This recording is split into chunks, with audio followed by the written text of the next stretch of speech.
you very much, and thank you for the invitation. I am here filling some shoes that are impossible to fill because Dr. Byers was going to talk about this. Unfortunately, he couldn't make it. So I'm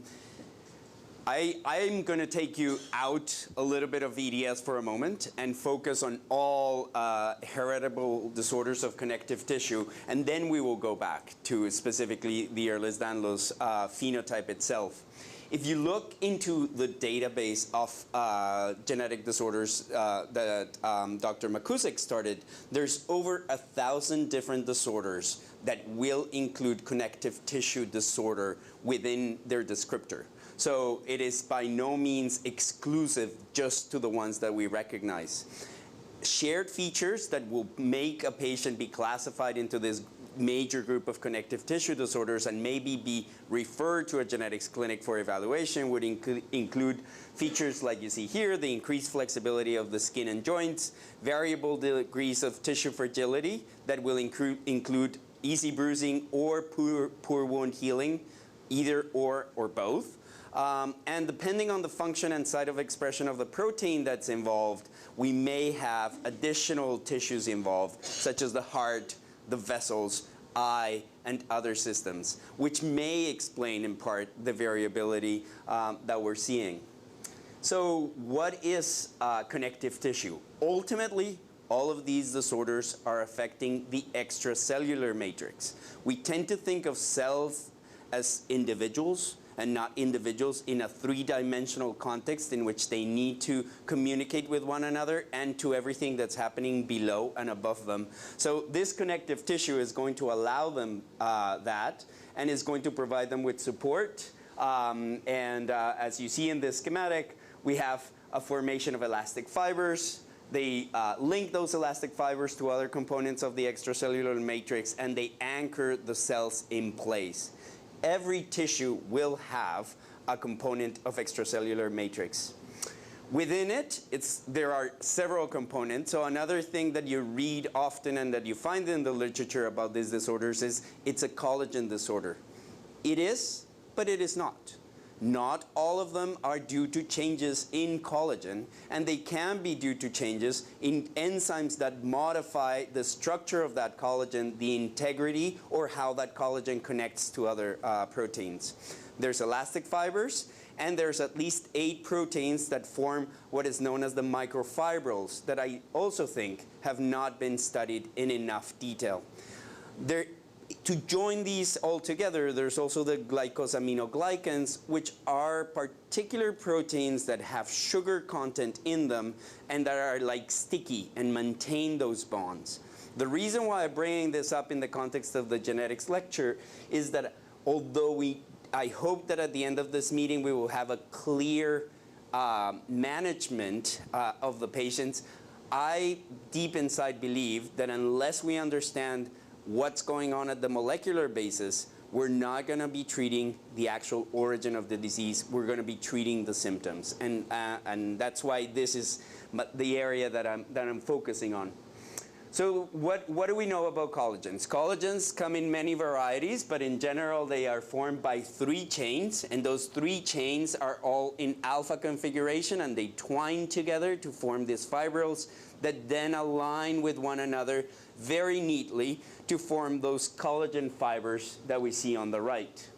Collagen type 1 is the major component of the bones, and it's the most abundantly expressed protein in the body. If we were going to analyze, the majority of our composition in terms of protein, when you counted all the bones, would be from collagen type 1. But it's also expressed in the skin and in the sclera of the eye. The most common disease associated with this would be osteogenesis imperfecta, and those patients will have fragility and will have fractures. But you will see that some of the patients with EDS may also have fractures, and sometimes that will be our initial clue as to EDS. As I said, there are different proteins that modify and interact those collagens. One is lysine hydroxylase, and for the remainder of the talk, you will see the gene names in yellow. This one adds a particular change to a lysine residue in the collagen fibril and provides it with stability.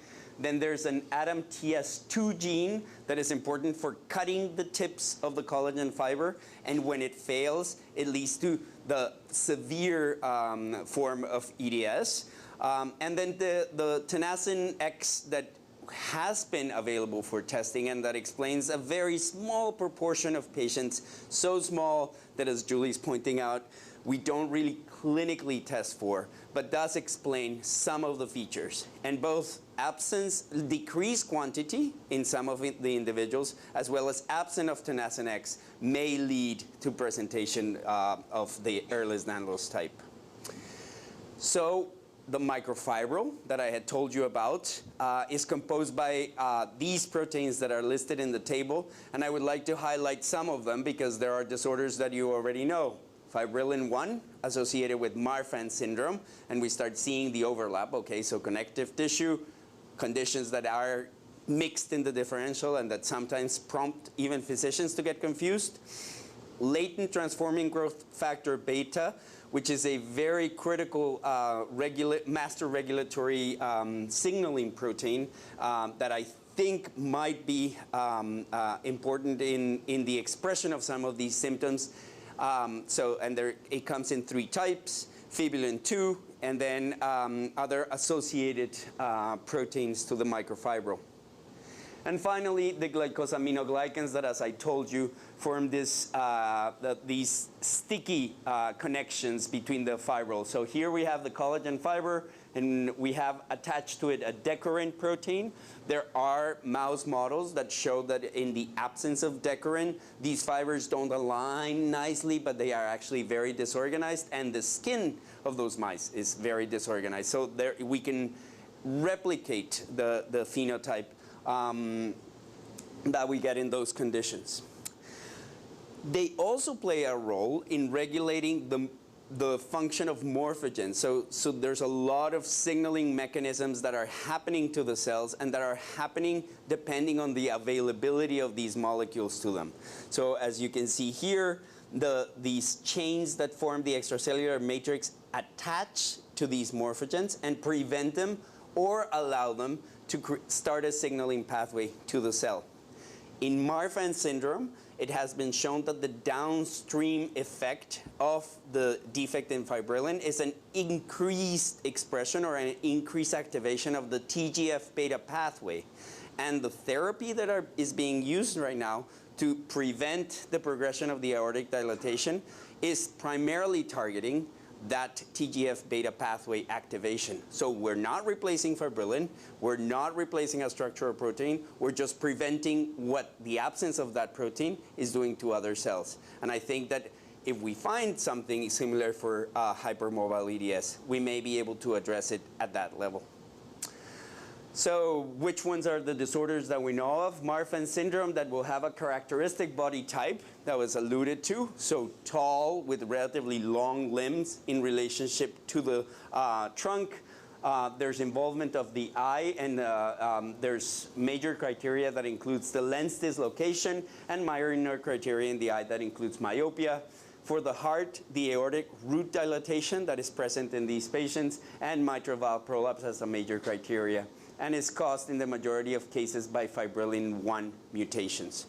There's also Lloyd-Dietz that at the beginning was thought to be very rare, and now more and more patients are coming with this diagnosis. They have a body appearance that may resemble to a certain extent Marfan, but they may have other systems involved, such as the palate. So there's a bifid uvula that you need to look for in the examination, and the vessels are very dilated and tortuous. The genetics are TGF-beta receptors 1 and 2 and other proteins that are involved in that pathway. Ehlers-Danlos are very heterogeneous, as we already discussed, and we heard about the nosology, so I'm not going to linger there.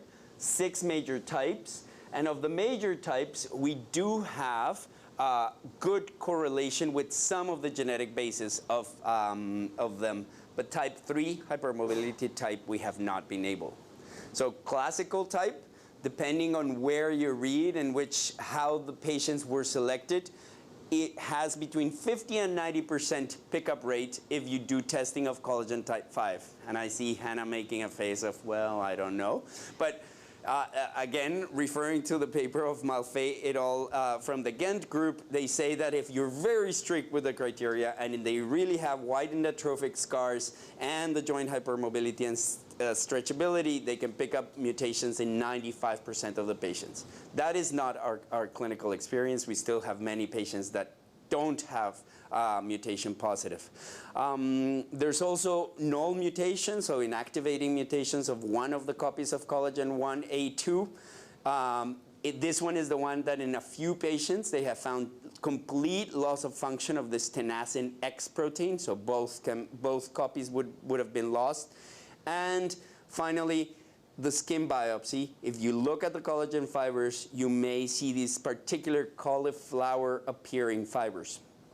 That is why in some of the patients we use skin biopsy as a means of diagnosis. The problem is skin biopsy is an invasive test that will cause pain in a patient that is already in pain.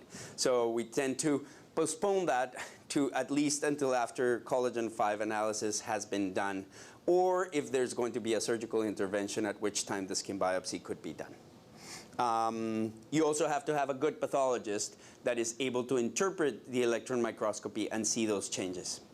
The hypermobility type, as was mentioned, needs a new definition. I think that the other thing that I took from the meeting in Ghent was that there's no good,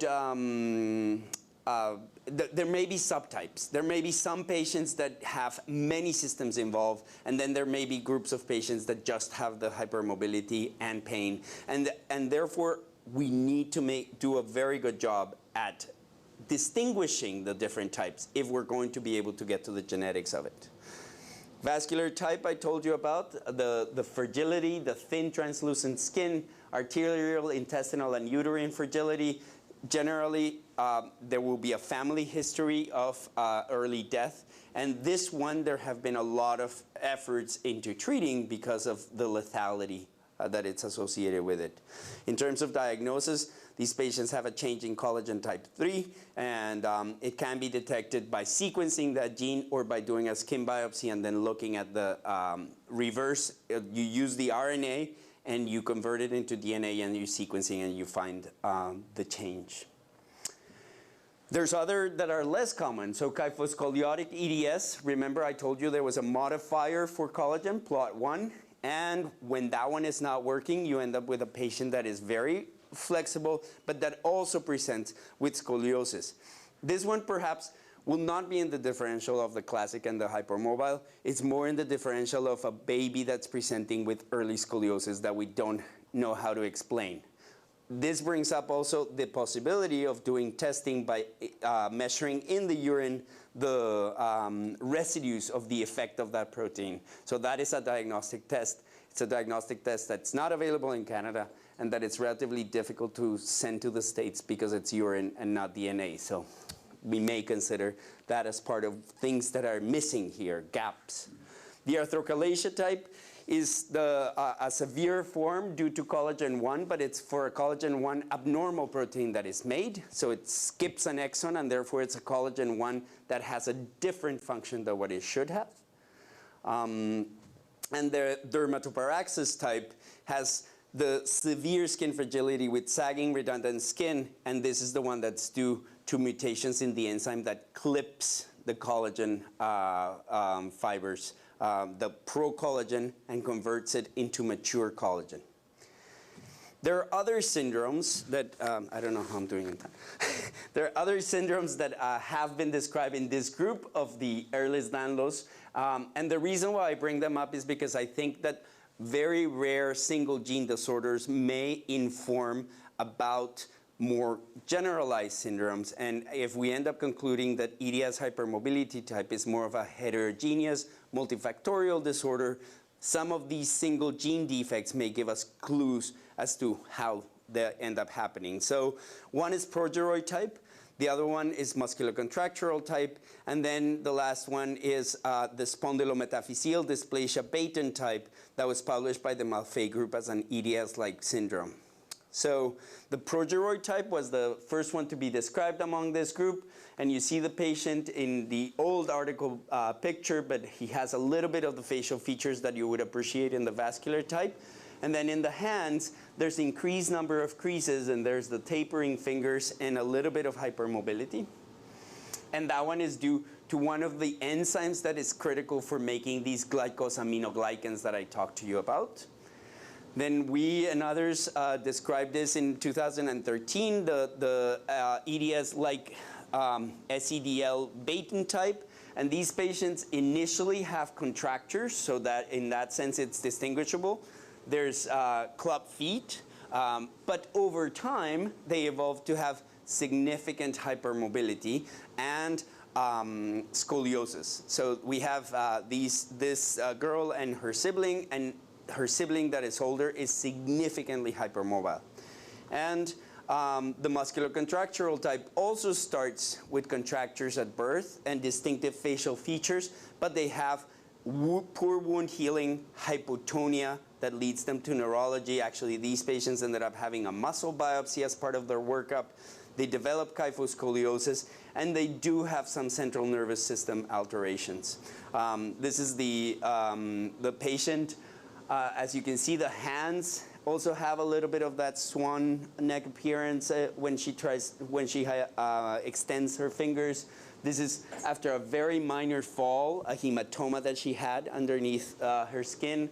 This is a change in her skin at the elbows, and that's a scar from also a playground fall.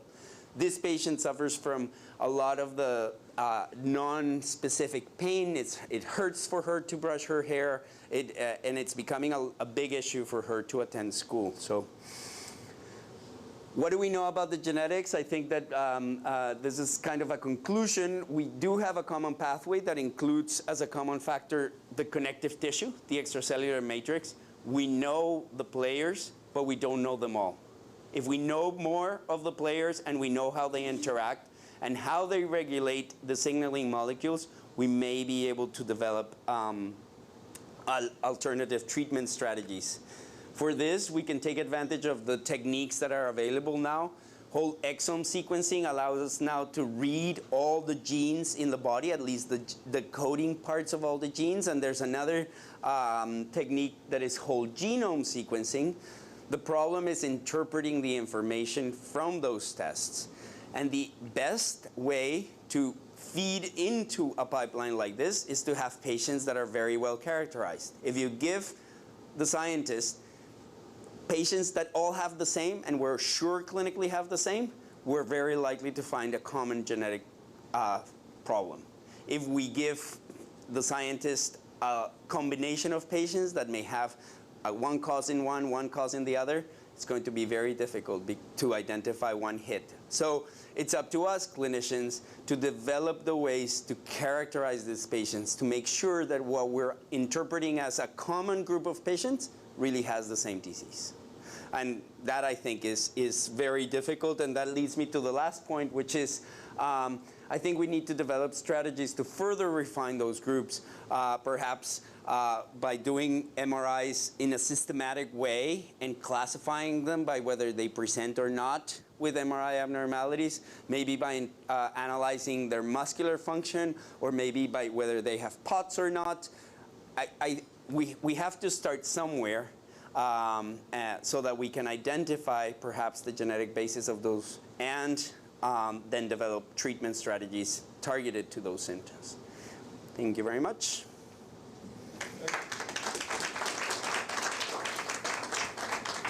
Thanks very much, Dr. Mendoza. Any questions? Dr. Chen. Let's say if I send you a patient, especially after diagnosis, that it's a very difficult diagnosis to establish, how likely that you can find a genetic mutation that can explain the abnormality? That's a charged question. It depends on what your patient has. Lately we have been testing all patients that have significant hypermobility with a Baton score greater than 5 and skin hyperextensibility. We at least offer them Col5A1 and Col5A2 mutation analysis. Those that have a positive family history, we have been also offering skin biopsy in one of the affected members of the family and sending that for pathology. I must accept that our pickup rate is low. I would say that in the 30% of the patients that are referred. The patients that don't have many symptoms, that are just very flexible but don't have pain, tend to not go for the testing. And I don't push it because I know that the yield is going to be low. The patients that have many symptoms want as much testing as possible, and I think that if you have decreased bone density, then you can definitely look into collagen 1 and see if it's one of those. But still, the bulk of patients that are referred for hypermobility, we end up not having a positive result, at least in my experience. I don't know if in the adult or if in your experience it's different. You don't do testing? Clive? Just how important do you think polymorphisms of particular genes are? Is that I think that polymorphisms may be the explanation in some of these cases, and the problem with polymorphisms is that we would overlook at them when we're analyzing for mutations. We would not be looking for specific pathogenic changes, but we would be looking for polymorphisms. If we had a national strategy and we were looking all together for those polymorphisms, they may emerge. But again, you need to have a good idea that you're comparing the apples to apples and not a combination. Yeah, there for sure there might be polymorphisms. I think there's value in terms of good phenotyping and trying to place patients in various subtypes. But then the actual potential harm there is that you miss studying certain genes that may be a player in, say, hypermobility DS. And I can think of a particular case where there was a much older lady I saw who had very significant hypermobility, but she didn't come with a very significant pain syndrome, but it had a spontaneous perforation of the colon when she was having a routine colonoscopy. And that happened twice on separate occasions. And finally the surgeon said, does she have a connective tissue anomaly? And her Baton was 9 out of 9 at 75 years of age, which is abnormal. So she's very flexible, and we sent for Col3A1. She didn't have a mutation. She had a variant that had been described in the lab in a few families who had hypermobility. So I think the risk when you say you have a vascular subtype and you have this is that you overlook genes that could be players without having to look at new genes for things like for a condition you know well. So going back to what this group can and may be able to accomplish is, the more that we have to send this test out of country and out of province and out of somebody that is helping us analyze it, the less likely we're going to be able to find these rare occurrences, because there's strength in the numbers. So yes, you're absolutely right. If we had one reference point, one reference center, and that's to a big extent what Dr. Byers' lab was for certain genes, but he doesn't even do sequencing for Col5. So you can send a skin biopsy and he will look at Col1 and Col3, but he won't look at Col5, and so you send it to another lab, and the other lab sends you the report that they have not seen it in their patients. Well, if we can dream, we will set them up in Canada. Yeah. I just caution you against giving gastroenterologists and surgeons another reason why they might accidentally create holes in the colon. Okay. I would keep that one quiet. Our next speaker, we're very pleased to welcome this evening Dr. Frank Amano and Dr. Henderson from